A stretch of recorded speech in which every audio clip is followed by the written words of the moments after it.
ಈ ವರ್ಷ ಜ್ಯೇಷ್ಠ ಅಮಾವಾಸ್ಯೆಯನ್ನು ಮೇ 26 ಸೋಮವಾರ ಹಾಗೂ ಮೇ 27 ಅಂದರೆ ನಾಳೆ ಮಂಗಳವಾರ ಎರಡೂ ದಿನವೂ ಆಚರಿಸಲಾಗುತ್ತದೆ. ಹಾಗಾಗಿ ಕೆಲವು ಕಡೆ ಸೋಮವಾರ, ಇನ್ನೂ ಕೆಲವು ಕಡೆ ಮಂಗಳವಾರ ಆಚರಿಸಲಾಗುತ್ತದೆ. ಅಮಾವಾಸ್ಯೆ ಮಂಗಳವಾರ ಬಂದರೆ ಅದನ್ನು ಭೌಮಾವತಿ ಅಮಾವಾಸ್ಯೆ ಎಂದು ಕರೆಯುತ್ತಾರೆ. ಈ ಭೌಮಾವತಿ ಅಮಾವಾಸ್ಯೆ ಬರುವುದೇ ಬಹಳ ಅಪರೂಪ. ಅತ್ಯಂತ ಶಕ್ತಿಶಾಲಿಯಾದ ಈ ದಿನ ಲಕ್ಷ್ಮೀ ದೇವಿಯನ್ನು ಪೂಜಿಸಿದರೆ ಸಾಮಾನ್ಯ ದಿನದಲ್ಲಿ ಮಾಡುವ ಪೂಜೆ ಪುನಸ್ಕಾರಕ್ಕಿಂತ ದುಪ್ಪಟ್ಟು ಫಲಗಳು ಪ್ರಾಪ್ತಿಯಾಗುವುದರ ಜೊತೆಗೆ ತಾಯಿ ಲಕ್ಷ್ಮಿಯು ಆಶೀರ್ವದಿಸುತ್ತಾಳೆ. ಅಮಾವಾಸ್ಯೆ ತಿಥಿ ಸಮಯ ಮೇ 26ರ ಬೆಳಗಿನ ಜಾವ 12:11 ಪ್ರಾರಂಭವಾಗಿ ಮೇ 27ರ ರಾತ್ರಿ 8:31 ಮುಕ್ತಾಯವಾಗುತ್ತದೆ. ಶನಿ ದೋಷ, ಸಾಡೆ ಸಾತಿ ದೋಷ ಇದ್ದವರು ನಾಳೆ ಶನಿಯನ್ನು ಆರಾಧಿಸಲೇಬೇಕು. ಶನಿದೇವನ ಆಶೀರ್ವಾದ ಹೊಂದಿದ್ದರೆ ಜೀವನದಲ್ಲಿ ಯಾವುದೇ ಅಡೆತಡೆಗಳು ಬರುವುದಿಲ್ಲ, ಮಾಡುವ ಕೆಲಸದಲ್ಲಿ ಯಶಸ್ಸು ಲಭಿಸುತ್ತದೆ. ಹಾಗಾಗಿ ಶನಿದೇವನನ್ನು ಆರಾಧಿಸಲು, ಆತನ ಆಶೀರ್ವಾದ ಪಡೆಯಲು ನಾಳೆ ಬಹಳ ಶ್ರೇಷ್ಠವಾದ ದಿನ. ಅಂದರೆ ಮೇ 27 ಮಂಗಳವಾರ ಶನಿ ಜಯಂತಿಯನ್ನು ಆಚರಿಸಲಾಗುತ್ತದೆ. ಶನಿದೇವನು ಸೂರ್ಯದೇವ ಮತ್ತು ಛಾಯಾದೇವಿಯ ಮಗನಾಗಿ ಜ್ಯೇಷ್ಠ ಮಾಸದ ಅಮಾವಾಸ್ಯ ದಿನವೇ ಜನಿಸಿದನೆಂದು ಪುರಾಣಗಳು ಹೇಳುತ್ತವೆ.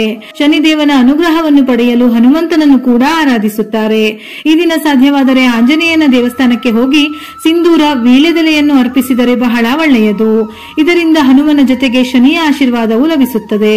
ಈ ದಿನ ಹನುಮಾನ್ ಚಾಲೀಸ, ಶನಿ ಚಾಲೀಸ ಅಥವಾ ಶನಿದೇವನಿಗೆ ಸಂಬಂಧಪಟ್ಟ ಮಂತ್ರ ಶ್ಲೋಕಗಳನ್ನು ಪಠಿಸಿದರೆ, ಕೇಳಿದರೆ ಬಹಳ ಒಳ್ಳೆಯದು.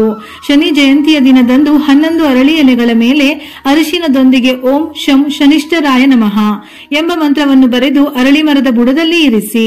ಯಾವುದಾದರೂ ಕೆಲಸದಲ್ಲಿ ಅಡೆತಡೆಗಳಾಗಿದ್ದರೆ ಅಥವಾ ಅರ್ಧಕ್ಕೆ ನಿಂತಿರುವ ಕೆಲಸವನ್ನು ಪೂರ್ಣಗೊಳಿಸಲು ಇದು ಸಹಾಯ ಮಾಡುತ್ತದೆ.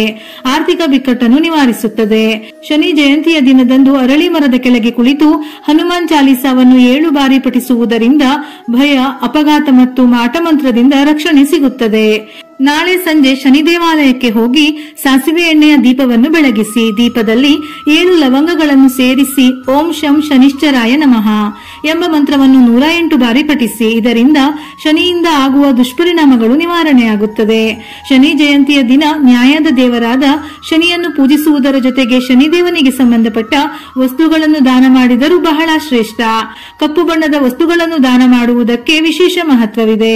ನಾಳೆಯ ದಿನ ತಪ್ಪದೆ 1/4 ಕೆಜಿ ಕಪ್ಪು ಬಣ್ಣದ ಉದ್ದಿನ ಕಾಳನ್ನು ನಿರ್ಗತಿಕರಿಗೆ ಅಥವಾ ಬಡವರಿಗೆ ದಾನ ಮಾಡಬೇಕು.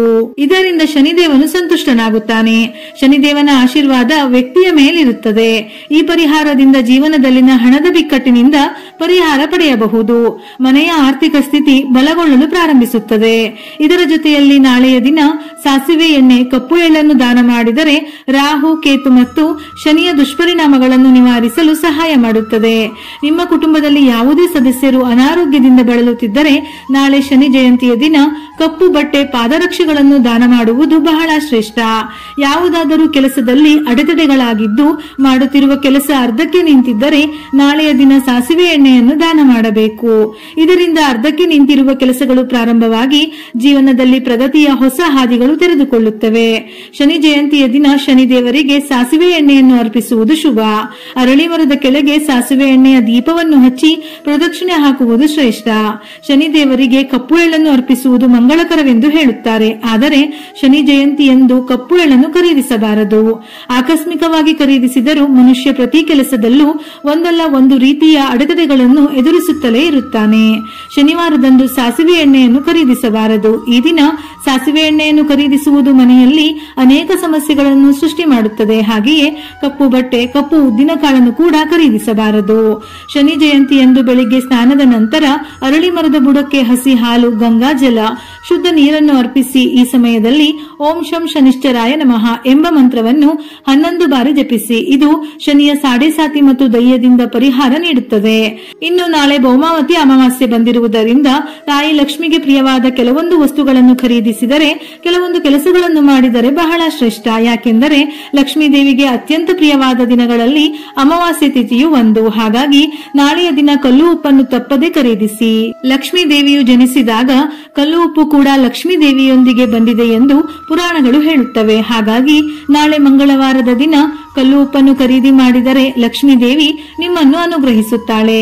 ನಾಳೆಯ ದಿನ ಹಸುವಿನ ಶುದ್ಧ ತುಪ್ಪವನ್ನು ಖರೀದಿಸುವುದು ಬಹಳ ಒಳ್ಳೆಯದು. ಜೊತೆಯಲ್ಲಿ ಪೂಜೆಗೆ ಉಪಯುಕ್ತವಾದ ಕರ್ಪೂರ, ಅರಿಶಿನ, ಕುಂಕುಮ ಇವುಗಳನ್ನು ಖರೀದಿಸಿದರೆ ಲಕ್ಷ್ಮೀ ದೇವಿಯು ನಿಮ್ಮ ಮನೆಯನ್ನು ಆಶೀರ್ವದಿಸುತ್ತಾಳೆ. ಜ್ಯೋತಿಷ್ಯ ಶಾಸ್ತ್ರದ ಪ್ರಕಾರ ಏಲಕ್ಕಿಗೆ ಬಹಳ ವಿಶೇಷವಾದ ಸ್ಥಾನವಿದೆ. ಹಸಿರು ಬಣ್ಣದ ಏಲಕ್ಕಿ ಧನಲಕ್ಷ್ಮಿಯನ್ನು ಆಕರ್ಷಿಸುವುದರಿಂದ ಹಣ ವೃದ್ಧಿಯಾಗಲು, ಸಂಪತ್ತನ್ನು ಆಕರ್ಷಿಸಲು ನಾಳೆಯ ದಿನ ತಪ್ಪದೆ ಏಲಕ್ಕಿಯನ್ನು ಖರೀದಿಸಿ ದೇವರ ಮನೆಯಲ್ಲಿ ಇಡಬೇಕು. ಇದರಿಂದ ಅಪಾರ ಸಂಪತ್ತು ಪ್ರಾಪ್ತಿಯಾಗುತ್ತದೆ. ಮುಂದಿನ ದಿನಗಳಲ್ಲಿ ಹಣ ಗಳಿಸಲು ಒಳ್ಳೊಳ್ಳೆಯ ದಾರಿಗಳು ಪ್ರಾರಂಭವಾಗುತ್ತದೆ. ಸಾಲದ ಸಮಸ್ಯೆಯಿಂದ ಹೊರಬರಲು, ಆರ್ಥಿಕ ಪರಿಸ್ಥಿತಿ ಸುಧಾರಿಸಲು ನಾಳೆಯ ದಿನ ತಪ್ಪದೆ ಅರಿಶಿನವನ್ನು ಖರೀದಿಸಲು ಮರೆಯದಿರಿ. 5 ರಿಂದ 10 ರೂಪಾಯಿಯ ಈ ಅರಿಶಿನದ ಖರೀದಿಯಿಂದ ನಿಮ್ಮ ಕಷ್ಟಗಳು ನಿವಾರಣೆಯಾಗುವುದರ ಜೊತೆಗೆ ಲಕ್ಷ್ಮೀ ದೇವಿ ಆಶೀರ್ವದಿಸುತ್ತಾಳೆ. ಇದೆಲ್ಲ ನಿಮಗೆ ಮೂಢನಂಬಿಕೆ ಎನಿಸಿರಬಹುದು, ಆದರೆ ಒಮ್ಮೆ ಪ್ರಯತ್ನಿಸಿ ನೋಡಿ. ನಂಬಿಕೆಯಿಂದ ಮಾಡುವ ಸಣ್ಣ ಪುಟ್ಟ ಪರಿಹಾರಗಳು ಕೂಡ ಉತ್ತಮ ಫಲಿತಾಂಶವನ್ನು ನೀಡುತ್ತದೆ. ನಮ್ಮ ಹಿಂದೂ ಧರ್ಮದಲ್ಲಿ ಮಹಿಳೆಯರನ್ನು ಲಕ್ಷ್ಮೀ ದೇವಿಯ ರೂಪವೆಂದು ಹೇಳುತ್ತಾರೆ. ವಿವಾಹಿತ ಮಹಿಳೆಯರು ಈ ಅಮಾವಾಸ್ಯೆಯಂದು ಮನೆಯಲ್ಲಿ ಲಕ್ಷ್ಮೀ ದೇವಿಯನ್ನು ಪೂಜಿಸಬೇಕು. ಈ ಅತ್ಯಂತ ಶಕ್ತಿಶಾಲಿ ಭೌಮಾವತಿ ಅಮಾವಾಸ್ಯೆಯ ದಿನ ನೀವು ದೇವರ ಮನೆಯಲ್ಲಿ ಸಣ್ಣ ದೀಪವನ್ನು ಬೆಳಗಿಸಿ ಲಕ್ಷ್ಮೀ ದೇವಿಗೆ ನಮಸ್ಕಾರ ಮಾಡಿ.